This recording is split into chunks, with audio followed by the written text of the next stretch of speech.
네, 안녕하세요. 허부장입니다. 자, 오늘 제가 들고 나온 등은 바로 이 엣지등입니다. 자, 엣지등 종류도 많고 가격도 천차만별입니다. 자, 그럼 이번 영상에서는 제가 이 여러 엣지등의 종류와 가격 그리고 품질에 대해서 자세히 알려드리겠습니다. 엣지등의 종류에는 어떤 것들이 있을까요? 첫 번째는 빛을 비추는 방법입니다. 빛을 비추는 방법에 따라 측강 방식과 직화 방식 이렇게 두 가지 타입이 있습니다. 직화 방식은 말 그대로 빛이 위에서 아래로 비치는 방식입니다. 일반적인 방등과 거실등이 이와 같은 직화 방식인데요. 엣지등도 이와 같은 방식으로 만든 게 바로 직화 엣지등입니다. 자, 이렇게 엣지등 뒷면이 보면 뒷면이 가운데가 볼록한 걸 알 수가 있어요. 이 사이드 부분에 패인 곳을 제외하곤 나머지는 돌출되어 있습니다. 자, 이렇게 된 이유는 바로 이 돌출된 면 바로 바닥 쪽에 LED 칩이 줄이 쭉쭉쭉쭉 가 있습니다. 자, 이 LED 칩에는 렌즈가 부착되어 있어서 이 렌즈를 통해서 빛의 방사각을 넓게 해서 비추는 방식으로 되어 있습니다. 자, 이번에는 측강 방식에 대해서 알려드리겠습니다. 측강 방식은 LED 칩이 옆면으로 비추는 방식을 측강 방식이라고 합니다. 이와 같은 정사각형의 엣지등 같은 경우에는 LED 칩이 줄 타입으로 양 사이드에 두 줄이 가 있습니다. 내면에 다 들어간 게 아니고요. 두 줄만 이렇게 줄 타입으로 LED 칩이 들어가 있고, 이 LED 줄 타입의 LED 칩이 빛이 옆면으로 비추는 방식입니다. 자, 뒷면을 보시게 되면 이와 같이 컨버터에서 입력 전압과 컨버터의 아웃 전압이 이렇게 프레임 쪽에 LED 칩으로 전기를 공급하는 것을 확인할 수가 있습니다. 측강 방식과 직화 방식의 장단점에 대해서 알려드리겠습니다. 측강 방식의 장점은 바로 LED 칩의 방사각이 넓다는 것입니다. 직화 방식에 비해서 빛이 좀 더 옆으로 넓게 퍼지기 때문에 LED 빛이 좀 더 먼 거리까지 갈 수가 있습니다. 자, 단점으로는 LED 칩이 이 두 개의 라인에서 불빛이 나오다 보니까 이 두 개 측면에서 고열이 발생하게 됩니다. 그래서 이 고열을 해결해 주기 위해서 알루미늄 프레임 자체가 방열판 역할을 해주기 때문에 알루미늄 프레임이 좀 더 두껍고 무거워질 수밖에 없습니다. 그래서 단점으로는 무게가 좀 더 무겁고 가격이 비싸질 수밖에 없습니다. 자, 직화 방식의 단점은 측강 방식에 비해서 방사각이 좁지만은 이 방열의 문제에서 굉장히 자유로워졌습니다. 양쪽 사이드에서만 해결해야 했던 방열의 문제가 판 뒷판 전체적으로 방열 문제를 해결하다 보니 프레임이 두꺼워질 필요가 없기 때문에 프레임의 두께가 굉장히 얇습니다.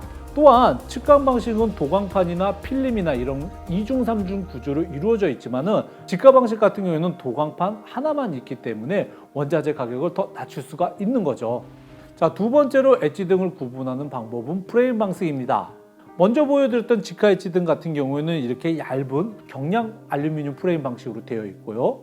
측강 방식 같은 경우에는 도광판이나 필름 등을 잡아주면서 방열 문제를 해결해 주기 위해 굉장히 두꺼운 알루미늄 프로파일이 들어가 있습니다. 자, 직화 엣지의 경량 알루미늄 방식의 좋은 점은 바로 이 설치할 때 가볍다는 겁니다. 하지만 프레임이 얇다 보니까 이 택배 배송 중에 파손이 나는 경우가 많다는 단점이 있습니다. 자, 측강 방식의 무게가 나가는 이 중량 알루미늄 방식 같은 경우에는 일반인들 같은 경우는 혼자서 달기 조금 힘듭니다. 그래서 전문가들 같은 경우에는 한 손으로 잡고 충분히 설치를 가능하지만 일반인들 같은 경우에는 누군가의 도움을 받아서 설치하는 게 훨씬 더 편리합니다. 자, 세 번째 구분 방법은 프레임의 두께입니다. 첫 번째 소개해드린 직화 엣지등이 프레임이 전체적으로 두껍고요. 두 번째로 소개해드린 알루미늄이 두께가 전반적으로 20mm 정도 내외의 굉장히 무난한 두께입니다. 자, 세 번째 베젤리스 엣지 같은 경우에는 일반 알루미늄 프레임과 두께는 비슷하지만 이 베젤의 두께가 굉장히 얇아짐으로써 굉장히 슬림한 느낌을 주게 됩니다. 자, 네 번째는 두께가 12mm밖에 안 되는 초슬림 12mm 엣지등이 있습니다. 이와 같이 프레임의 두께, 베젤의 두께에 따라서 나누는 방법이 있습니다. 자, 이번에는 엣지등의 품질에 대해서 구분하는 방법에 대해서 알려드리겠습니다. 자, 첫 번째는 컨버터가 있습니다. 자, 컨버터가 중국에서 그대로 들어온 KS 규격의 컨버터냐 아니면 국내에서 생산된 KS 등급의 컨버터이냐 굉장히 중요한 부분입니다. 이 컨버터에 따라서 LED의 수명을 좌우하기 때문에 컨버터가 브랜드가 좀 더 있으면서 국내에 생산된 컨버터를 사용하는 게 좋습니다. 두 번째는 무상 AS 기간입니다. 컨버터의 종류에 따라서 이 컨버터 회사들마다 무상 AS 기간이 달라집니다. 기본적으로 엣지 등은 2년의 AS를 보장하고 고효율 엣지 등 같은 경우에는 3년의 무상 AS 기간을 보장합니다. 세 번째는 광효율과 고효율입니다. 같은 소비 전력 50W의 엣지 등이라 하더라도 광효율이 와트당 80루멘이냐, 와트당 90루멘이냐, 와트당 100루멘이냐에 따라서 빛의 밝기가 굉장히 차이가 납니다. 자, 마지막으로 품질을 구분하는 방법은 연색성과 역률입니다.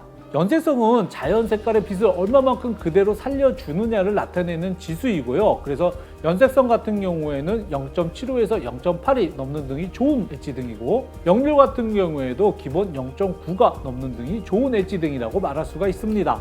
엣지 등을 많이 사용하는 신축 건물에서는 이와 같은 직화 엣지 등을 사용하는 게 좋습니다. 자, 직화 엣지 등은 국산 제품과 수입 제품이 있는데 이 품질은 비슷비슷합니다. 하지만 AS 부분에서 국내 컨버터를 사용한 국산 제품이 AS를 받을 때 좀 더 신속하게 빨리 받을 수 있습니다. 자, 오슬람 엣지 등 같은 경우는 기본 타입의 엣지 등입니다.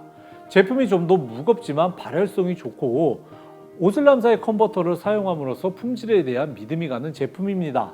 또한 고효율 제품도 있기 때문에 좀 더 밝은 빛을 원하실 때는 고효율 제품을 선택하실 수가 있습니다. 자, 베젤리스 엣지 등은 부품의 국산화율이 높은 엣지 등입니다. 피스홀이 없는 자석 방식이고 프레임의 도장 마감이 굉장히 고급스럽습니다. 그래서 실제 설치를 하게 되면 빛이 보이는 면적이 굉장히 넓기 때문에 굉장히 깔끔한 이미지를 연출해냅니다. 자, 초슬림 12mm 엣지 등은 두께가 굉장히 얇습니다. 매입 등의 효과를 주고 리모컨으로 색상과 밝기 변환이 가능합니다. 하지만 가격이 비싸다는 단점이 있습니다. 엣지 등을 선택하실 때 마지막으로 고민해야 할 부분이 바로 이 켈빈 온도입니다. 켈빈 온도는 빛의 색상을 얘기하는 지표로서 눈의 피로도가 적은 색상을 원하시는 소비자분들께서는 4000 켈빈 온도나 5700 켈빈 온도의 엣지 등을 선택하시면 좋고요. 자, 밝고 시원한 느낌을 원하시는 시청자분들께서는 6500 켈빈 온도의 주광색 엣지 등을 선택하시면 됩니다. 자, 오늘 영상에서는 엣지 등이 가격이 차이 나는 이유와 종류에 대해서 알려드렸습니다. 조명에 대해 궁금한 점 무엇이든 물어봐 주세요. 부장이 확인하고 알려드리겠습니다. 구독과 좋아요 부탁드립니다. 감사합니다.